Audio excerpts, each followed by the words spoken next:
बिस्मिल्लाहिर्रहमानिर्रहीम। अस्सलाम वालेकुम स्टूडेंट्स, मैं हूं हसन, आपका फिजिक्स टीचर।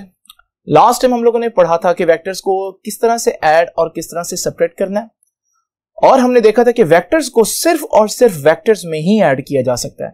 वेक्टर्स को स्केलर्स में ना ऐड किया जा सकता है, ना ही वेक्टर्स को स्केलर से सेपरेट किया जा सकता है। आज का हमारा टॉपिक है वेक्टर्स को मल्टीप्लाई करना। लेकिन हम देखते हैं क्या वेक्टर्स को मल्टीप्लाई करते हुए स्केलर और वेक्टर का जो फर्क है वो मैटर करता है या नहीं करता। सो स्टूडेंट्स, आज का हमारा टॉपिक है वेक्टर्स की मल्टीप्लिकेशन। अगेन दो ही ऑप्शंस हैं, या तो हम वेक्टर को स्केलर से मल्टीप्लाई करें या हम वेक्टर को वेक्टर से मल्टीप्लाई करें। आपके ख्याल में इनमें से कौन सी बात मुमकिन है? Which option is possible? Answer यह है कि यहां पर ये दोनों ऑप्शंस ही पॉसिबल है कि वेक्टर्स को स्केलर से भी मल्टीप्लाई किया जा सकता है और वेक्टर को वेक्टर से भी मल्टीप्लाई किया जा सकता है। बट आज हम इस ऑप्शन को डिटेल में देखेंगे, इसको हम लेटर ऑन नेक्स्ट लेक्चर्स में पढ़ेंगे, बट आज हम वेक्टर को स्केलर से मल्टीप्लाई करेंगे। अब हमें मालूम है स्केलर दो किस्म के होते हैं, या तो स्केलर जो है वो हमारे पास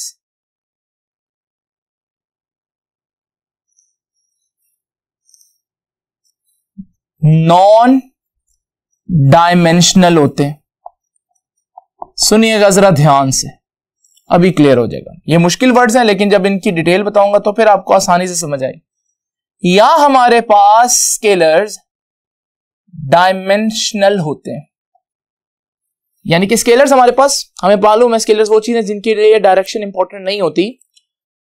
वो दो किस्म की हो सकती हैं कि स्केलर हो मगर डायमेंशन ना हो। डायमेंशन को आसान अल्फाज में आप याद रख लो कि यूनिट ना हो। ऐसे कौन से स्केलर्स हैं जिनके यूनिट नहीं होते? तो अगर आपको याद हो, मैंने बताया था जितनी भी काउंटिंग है, डिजिट्स हैं 2, 3, 5, 7, इनकी जो हमारे पास यूनिट नहीं होता। तो जितने भी डिजिट्स हैं वो भी स्केलर है, लेकिन कौन से स्केलर है? Non dimensional. डायमेंशनल वो स्केलर्स हैं जिनकी डायमेंशन भी है।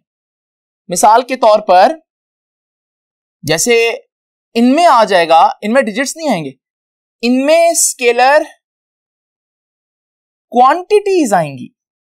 जैसे फॉर एग्जांपल हमें मालूम है मैस एक स्केलर क्वांटिटी है। अब मैस जो है, जैसे मैस है 2 kg, अब यहां तो डिजिट्स हैं, यहां सिर्फ 2 होता, लेकिन यहां मैस को हम 2 kg लिखेंगे तो वो 2 भी है, साथ यूनिट है, डायमेंशन भी है। इस वजह से ये डायमेंशन वाले स्केलर्स हैं और ये डायमेंशन के बगैर वाले स्केलर्स हैं। अगर सिंपल अल्फाज में डायमेंशन के बगैर वाले स्केलर्स डिजिट्स होते हैं, जबकि डायमेंशन के साथ वाले स्केलर्स, डायमेंशन वाले स्केलर जो है वो स्केलर क्वांटिटीज होती है, जिनमें मास एक स्केलर क्वांटिटी है। जितनी भी स्केलर क्वांटिटीज हैं वो इसमें आएंगी, डेंसिटी हो गई और भी। अब जरा देखिए, सबसे पहले तो हम देखते हैं कि नॉन डायमेंशनल यानी कि नंबर्स जो हैं, डिजिट्स कह लो, नंबर्स कह लो, नंबर्स को वेक्टर से कैसे मल्टीप्लाई करना है। अगेन मैं इसमें दो ऑप्शंस कर देता हूं कि जब हमारे पास नॉन डायमेंशनल है यानी कि नंबर्स हैं, तो फिर उसमें भी हमारे पास दो ऑप्शन है। तो हम मल्टीप्लाई करने लगे हैं कि multiply vector by a number. Suppose करो n है वो नंबर जिससे हमने मल्टीप्लाई करना है। अब जब हमने नंबर को मल्टीप्लाई करना है तो नंबर भी दो किस्म के होते हैं, या तो वो नंबर एक पॉजिटिव नंबर होगा, पॉजिटिव नंबर लिख दूं, या लिख दूं n इज ग्रेटर देन 0, क्योंकि पॉजिटिव नंबर वो होते हैं जिनका मैग्नीट्यूड 0 से बड़े हो। इसी तरह नेगेटिव नंबर से भी वेक्टर को मल्टीप्लाई किया जा सकता है, और नेगेटिव में क्या आएगा, n इज लेस देन 0। वो नंबर जो 0 से कम हो उन्हें हम नेगेटिव नंबर्स कहते हैं, और वो नंबर जो 0 से ज्यादा उन्हें हम पॉजिटिव नंबर्स कहते हैं। अब पॉजिटिव नंबर से किस तरह से मल्टीप्लाई करना है जरा तवज्जो कीजिएगा। जस्ट इमेजिन करें कि हमारे पास एक वेक्टर है, वेक्टर ए। मैं इस वेक्टर को एक पॉजिटिव नंबर सपोज कर लेते 2 से मल्टीप्लाई करने लगा। याद रखिएगा 2 से मल्टीप्लाई होने के बाद इस वेक्टर का मैग्नीट्यूड डबल हो जाएगा, लेकिन इसकी डायरेक्शन को कोई फर्क नहीं पड़ेगा। यानी कि जब आप किसी पॉजिटिव नंबर से मल्टीप्लाई करेंगे तो वो पॉजिटिव नंबर उसके मैग्नीट्यूड को उतने टाइम्स कर देगा। 3 है तो 3 टाइम्स कर देगा, 4 है तो 4 टाइम्स कर देगा, 10 है तो 10 टाइम्स कर देगा, लेकिन उसकी डायरेक्शन को कोई फर्क नहीं पड़ेगा। तो इसका मतलब हम कह सकते हैं कि if a vector is multiply a positive number n which is greater than 0, जो 0 से बड़ा यानी कि पॉजिटिव नंबर है, then its magnitude, तो उसका मैग्नीट्यूड क्या हो जाएगा, then its magnitude will be n times, तो उसका मैग्नीट्यूड उतने टाइम्स हो जाएगा जितना वो नंबर है। इसी तरह अगर मैं 3 से मल्टीप्लाई करूं तो इसका मैग्नीट्यूड 3 टाइम्स हो जाएगा। तो अब जरा देखते हैं इस बात का रिजल्ट क्या आया। 3 ही बातें हैं, मैग्नीट्यूड है, यूनिट है और डायरेक्शन होती है। ये है ओरिजिनल वेक्टर, ये है उस नंबर से मल्टीप्लाई होने के बाद का वेक्टर, आप इसको रिजल्टेंट कहेंगे। क्या रिजल्टेंट के मैग्नीट्यूड को फर्क पड़ा है? यस, मैग्नीट्यूड पहले के मुकाबले में बढ़ गया, 2 टाइम्स हो गया या 3 टाइम्स हो गया। Length of the vector magnitude को शो कर रही होती है। इसका मतलब यह हुआ कि हमारे पास जब भी पॉजिटिव नंबर से मल्टीप्लाई करेंगे मैग्नीट्यूड को तो फर्क पड़ेगा। क्या पॉजिटिव नंबर से मल्टीप्लाई करने पर यूनिट को कोई फर्क पड़ा? आपको मालूम है, सपोज करो ये है फोर्स 10 न्यूटन की, जब आप 2 से मल्टीप्लाई करोगे तो होगी तो वो फोर्स ही ना, सिर्फ 220 न्यूटन। तो न्यूटन ही रहा, क्योंकि 2 या 3 या 4 या 5 से मल्टीप्लाई करने से मैग्नीट्यूड तो चेंज हो सकता है, लेकिन उस क्वांटिटी की वो जो क्वांटिटी है वो चेंज नहीं हो सकती। तो इसका मतलब यूनिट को कोई फर्क नहीं पड़ेगा जब भी आप पॉजिटिव नंबर से मल्टीप्लाई करेंगे। क्या डायरेक्शन को फर्क पड़ेगा? तो देखिए क्या डायरेक्शन को फर्क पड़ रहा है, तो नो। सो इट मींस, याद रखिएगा, जब हम पॉजिटिव नंबर से मल्टीप्लाई करते हैं तो मैग्नीट्यूड, यूनिट और डायरेक्शन को कोई फर्क नहीं पड़ेगा। तो स्टूडेंट्स, अभी हम डिस्कस कर रहे थे कि अगर हमारे पास ये एक वेक्टर ए है और मैं इस वेक्टर ए को 2 से मल्टीप्लाई कर दूं तो इसका मैग्नीट्यूड 2 टाइम्स होगा, लेकिन डायरेक्शन वही रहेगी। और अगर मैं 3 से मल्टीप्लाई करूं तो इसका मैग्नीट्यूड 3 टाइम्स हो जाएगा, मगर डायरेक्शन वही रहेगी। यहां से हम एक छोटा सा कॉन्सेप्ट देखते हैं, एक एमसीक्यू देखते हैं, और एमसीक्यू कुछ इस तरह से है कि when a vector is multiplied by a positive number, its magnitude will, option A है इंक्रीज, ऑप्शन बी है डिक्रीज, और ऑप्शन सी है रिमेन सेम। तो जरा देखिए, आप में से कितने ऐसे बच्चे हैं जिन्होंने ऑप्शन ए को टिक किया? उनको खुश होने की जरूरत नहीं है। उसकी रीजन ये है कि अभी जो मैंने आपको एग्जांपल्स दी हैं वो एग्जांपल्स नो डाउट ऐसी ही हैं कि लग रहा है जैसे आप पॉजिटिव नंबर से मल्टीप्लाई करोगे तो हमारे पास मैग्नीट्यूड इंक्रीज होगा, जैसे 2 टाइम्स इंक्रीज हो रहा है, जैसे 3 टाइम इंक्रीज हो रहा है अबव एग्जांपल्स में। बट क्या 0.5 या 1/2 जिसे हम कहते हैं एक पॉजिटिव नंबर नहीं? और अगर मैं इससे मल्टीप्लाई करूंगा तो यही वेक्टर है, जब मैं इसको 0.5 से मल्टीप्लाई करूंगा तो 0.5 का मतलब था हाफ, तो इसका मैग्नीट्यूड हाफ हो जाएगा। यानी कि मैग्नीट्यूड पॉजिटिव नंबर से मल्टीप्लाई होने के बाद डिक्रीज भी हो सकता है। एंड जस्ट इमेजिन, अगर मैं एक वेक्टर को मल्टीप्लाई करता हूं 1 से, 1 भी तो एक पॉजिटिव नंबर है, लेकिन क्या 1 किसी भी चीज से मल्टीप्लाई होकर आंसर में कोई चेंज लेकर आते हैं? तो आप कहेंगे नहीं। इसका मतलब यह हुआ कि जब हम पॉजिटिव नंबर से मल्टीप्लाई करेंगे तो जरूरी नहीं मैग्नीट्यूड बढ़े। आपकी बुक ऐसी एग्जांपल्स चूज कर रही है जिसमें लग रहा है जैसे मैग्नीट्यूड बढ़ता ही है, लेकिन ऐसे एग्जांपल्स भी जिसमें मैग्नीट्यूड कम भी हो सकता है, ऐसे एग्जांपल भी जिसमें मैग्नीट्यूड सेम भी रह सकता है। तो इसका मतलब यहां पर सही ऑप्शन डी है, जो मैंने पहले नहीं लिखा, लेकिन अब जरा देखिएगा सिर्फ आप लोगों को समझाने के लिए कि यहां पर D option is the correct option. All of these के हमारे पास ये तीनों बातें मुमकिन हो सकती हैं। तो बुक का ट्रेंड समटाइम्स ट्रेंड होता है, लेकिन आपने उसको रूल या लॉ नहीं समझ लेना।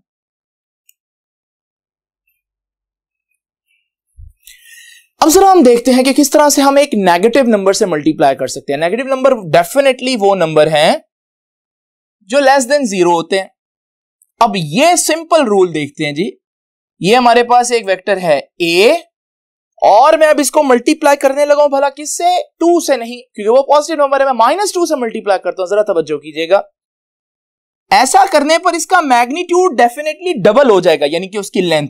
लेकिन क्योंकि आप माइनस से मल्टीप्लाई कर रहे हैं तो अब इसका एरो अपनी डायरेक्शन चेंज कर लेगा, और ये जो नया वेक्टर है ये है -2a। माइनस ने 2 ने क्या किया? 2 ने उसका मैग्नीट्यूड 2 टाइम्स कर दिया, लेकिन माइनस ने क्या किया? नेगेटिव ने उसकी डायरेक्शन को क्या कर दिया? चेंज। अगर आप सोच रहे हैं तो ठीक है, लेकिन इसके लिए ज्यादा अच्छा प्रिसाइज वर्ड है रिवर्स कर दिया, क्योंकि चेंज, किसी भी वेक्टर की चेंज, डायरेक्शन चेंज करें तो वो तो किसी भी डायरेक्शन में एंगल पे हो सकती है, लेकिन जब मैं रिवर्स का वर्ड बोलता हूं तो इसका मतलब वेक्टर एग्जैक्ट ऑपोजिट हो जाए, वेक्टर बिल्कुल रिवर्स। तो रिवर्स भी एक चेंज है, लेकिन रिवर्स ज्यादा अच्छा वर्ड है इस केस में, तो यहां पर डायरेक्शन रिवर्स होगी। अब जरा देखते हैं वही 3 बातें जो हमने पॉजिटिव नंबर में देखी थी। क्या नेगेटिव नंबर से मल्टीप्लाई करने पर मैग्नीट्यूड को फर्क पड़ेगा, और यूनिट को फर्क पड़ेगा, और क्या डायरेक्शन को फर्क पड़ेगा? इन तीनों बातों को देखते हैं। सबसे पहले तो आप मुझे बताइए कि क्या वेक्टर का मैग्नीट्यूड को फर्क पड़ा? यस, अगर आपके पास नेगेटिव नंबर है, जो भी नंबर होगा 3 या 4 या 5 नेगेटिव को छोड़कर, तो वो हमारे पास उतने टाइम्स मैग्नीट्यूड होगा। इसका मतलब मैग्नीट्यूड को फर्क पड़ेगा। नंबर 2, क्या यूनिट को फर्क पड़ेगा? Again negative number is just a number जिसकी डायमेंशन नहीं होती। तो अगर आपके पास फोर्स है, पहले मैंने बोला था अगर फोर्स है और मैं उसको 2 से मल्टीप्लाई करूं तो फोर्स डबल हो जाएगी उसी डायरेक्शन में, लेकिन अगर मैं उसको -2 से मल्टीप्लाई करूंगा फोर्स फिर डबल होगी, लेकिन ऑपोजिट डायरेक्शन में। तो अब जरा देखिएगा, यूनिट को भी फर्क नहीं पड़ा। अब तीसरी चीज, क्या डायरेक्शन को फर्क पड़ा? यस, डायरेक्शन क्या हुई? चेंज या रिवर्स, दोनों कह सकते हैं, लेकिन ज्यादा अच्छा वर्ड कौन सा है? रिवर्स, क्योंकि एग्जैक्ट ऑपोजिट हो जाएगा। ठीक है जी। अब जरा देखते हैं इसका कॉन्सेप्ट थोड़ा सा और डिटेल में। स्टूडेंट्स, आइए एक नजर इस एमसीक्यू को देखते हैं। एमसीक्यू कुछ इस तरह से है कि if you multiply a vector with the following numbers which can only change the direction। अब जरा देखिए, ऑप्शन ए है -1, ऑप्शन बी है -2, ऑप्शन सी है -3 और ऑप्शन डी है ऑल ऑफ अबव। जरा सोचिए वो कौन सा नंबर है इनमें से जिसको मल्टीप्लाई करें तो वेक्टर की डायरेक्शन रिवर्स हो जाएगी। अब हमने पढ़ा था कि वेक्टर की डायरेक्शन रिवर्स कब होगी? जब हम किसी नेगेटिव नंबर से मल्टीप्लाई करेंगे। सारी ऑप्शंस ही नेगेटिव नंबर्स हैं, इसका मतलब हमारे पास ऑप्शन सही कौन सा हुआ? सोचिए।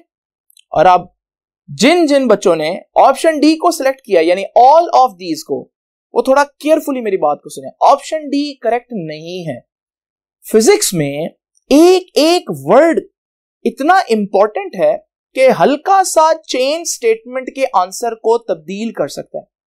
अगर आपने स्टेटमेंट कैजुअल पढ़ी हो तो ऑप्शन डी सही लगेगा, लेकिन अगर आपने स्टेटमेंट में ओनली का वर्ड देखा हो, क्या मैंने कहा है कि कौन सा नंबर सिर्फ डायरेक्शन नहीं रिवर्स करेगा, सिर्फ डायरेक्शन रिवर्स करेगा। मतलब मैं ये कहना चाह रहा हूं कि बाकी चीजें यानी मैग्नीट्यूड वगैरह को कोई फर्क नहीं पड़ेगा।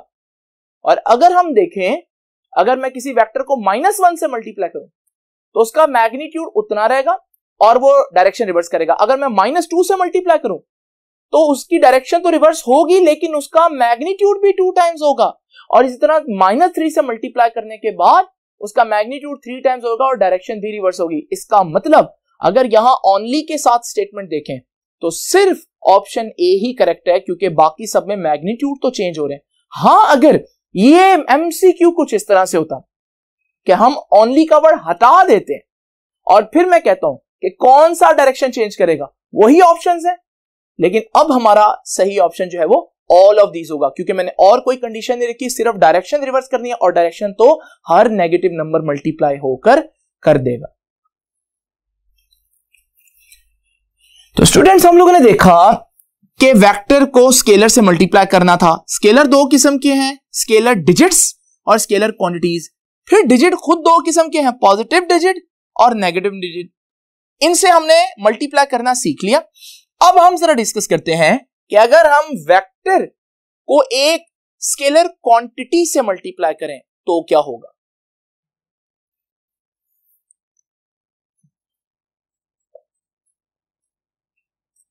तो स्केलर डिजिट से तो कर लिया, नंबर से तो कर लिया, अब हम स्केलर क्वांटिटी से मल्टीप्लाई करें। मिसाल के तौर पर हमारे पास एक वेक्टर है वेलोसिटी, मैं इसको एक स्केलर क्वांटिटी से मल्टीप्लाई करता हूं, like mass is a scalar quantity, जैसा कि मैंने अभी एग्जांपल भी दी थी आप लोग।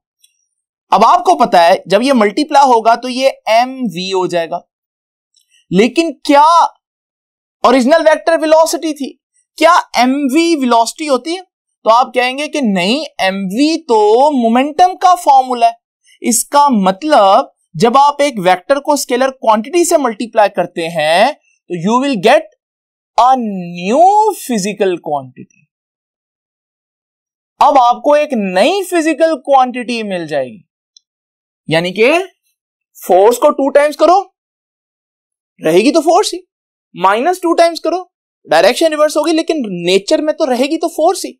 लेकिन जब आप किसी वेक्टर को स्केलर डिजिट की बजाय स्केलर क्वांटिटी से मल्टीप्लाई करते हो, क्योंकि उसका अपना यूनिट भी होता है, तो फिर वो जब इसके यूनिट से, जो कि मीटर पर सेकंड होता है, मल्टीप्लाई करेगा तो जो नई चीज है उसके नए यूनिट होंगे, और नए यूनिट का मतलब क्या हुआ कि वो एक नई फिजिकल क्वांटिटी, लेकिन होगी क्या, वेक्टर ही होगी। तो ये हमारे पास एक एमसीक्यू पूछा जाता है कि जो नई फिजिकल क्वांटिटी होगी उसकी डायमेंशन या उसके यूनिट्स किसके बराबर होंगे। तो आप बोलेंगे कि उसके यूनिट उन दोनों के यूनिट्स का प्रोडक्ट होंगे, ठीक है। तो dimension of new physical quantity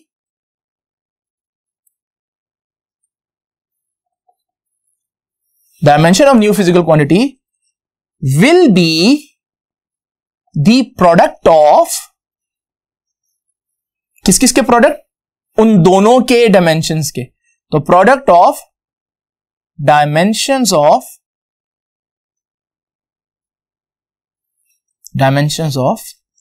original quantities. तो वो जो स्टार्टिंग क्वांटिटीज थी उनके यूनिट्स को मल्टीप्लाई करें तो वो ही हमारे पास नए रिजल्टेंट के, नए वेक्टर के यूनिट्स होंगे। तो ये है हमारे पास एक वेक्टर को स्केलर से मल्टीप्लाई करना। अगर आपको याद हो, मैं लास्ट लेक्चर से अगर स्टार्ट करूं, हमने पढ़ा था वेक्टर प्लस वेक्टर वेक्टर होता है, वेक्टर स्केलर प्लस स्केलर भी स्केलर होता है। और आज हमने देखा कि अगर हम एक वेक्टर को स्केलर से मल्टीप्लाई करें तो हमारा आंसर फिर से वेक्टर ही आता है। ये और बात है कि समटाइम वो उसी काइंड का वेक्टर आ सकता है, वही फिजिकल क्वांटिटी हो, लेकिन अगर हम स्केलर क्वांटिटी से मल्टीप्लाई करें तो फिर एक नई क्वांटिटी आएगी, लेकिन होगी वो भी वेक्टर ही। और एक बात याद रखिएगा, जब मैं वेक्टर को स्केलर से मल्टीप्लाई करता हूं, इस मल्टीप्लिकेशन को मैं वर्ड कहूंगा सिंपल मल्टीप्लिकेशन या सिंपल प्रोडक्ट। आप सोचेंगे कि इसको सिंपल प्रोडक्ट क्यों कहा गया है, क्या आगे कोई और किस्म के भी प्रोडक्ट हैं? तो आंसर है कि यस, आगे और किस्म के प्रोडक्ट हम लोगों ने पढ़ने, तो जब भी मैं सिंपल प्रोडक्ट की बात कहूं तो आपने कहना कि जब भी वेक्टर को स्केलर से मल्टीप्लाई करें तो सिंपल प्रोडक्ट होता है। फॉर एग्जांपल अगर मैं कहूं कि ये force is equal to m a, आपको पता है एक्सेलरेशन वेक्टर क्वांटिटी है, फोर्स भी वेक्टर क्वांटिटी है, तो मैं इसे यूं रीड करूंगा, force is the simple product of mass and acceleration. ये सिंपल प्रोडक्ट है। और एक और चीज याद रखिएगा, ये वेलोसिटी का वेक्टर था, आपने इसको जब m से मल्टीप्लाई कर देना है, जो भी मास की वैल्यू है, तो जब इसको मल्टीप्लाई करेंगे तो ये नया वेक्टर जो है ये मोमेंटम का वेक्टर होगा। ठीक है जी, तो ये है हमारा आज का लेक्चर जिसमें हमने वेक्टर्स को मल्टीप्लाई करना सीखा। अब हम नेक्स्ट लेक्चर में रेक्टेंगुलर कंपोनेंट्स को डिस्कस करेंगे। तब तक के लिए अल्लाह हाफिज।